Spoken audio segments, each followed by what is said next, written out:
أعوذ بالله السميع العليم من الشيطان الرجيم بسم الله الرحمن الرحيم والصلاة والسلام على من لا نبي بعده محمد بن عبد الله وعلى آله وصحبه وسلم تسليما كثيرا والحمد لله رب العالمين. Chers frères et sœurs en islam, nous remercions Allah, nous le glorifions. Allah le Tout-Puissant, le Tout-Miséricordieux, Allah le Omnipotent, le Omniscient. Nous demandons à Allah subhanahu wa ta'ala de nous faciliter la prière. Salut, paix sur le prophète Mohammed ainsi que sa famille et ses nobles disciples et tous ceux qui vont le suivre jusqu'au jour de la résurrection, chers frères et sœurs en islam.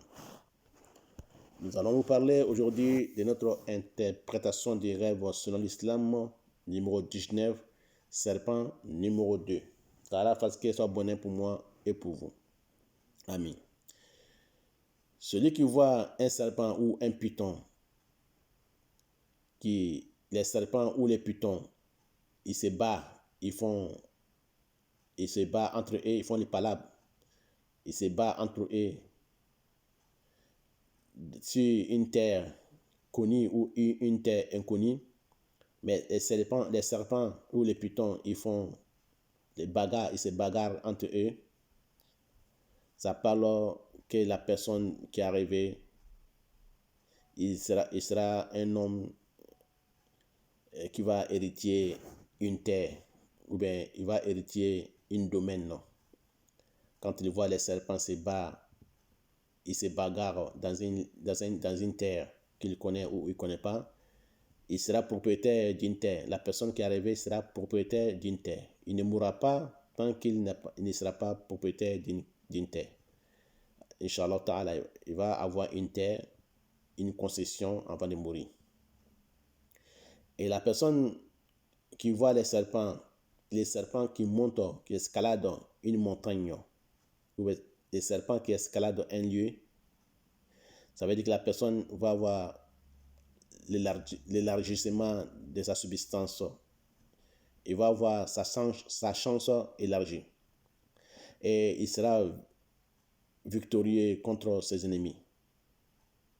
Ou il va avoir un rang social bien élevé chez les rois ou chez les présidents. Mais si le serpent l'a mordu, la personne qui est arrivée, le serpent l'a mordu, ça veut dire que la personne sera malade. Il va tomber malade dans les jours à venir. Il sera malade.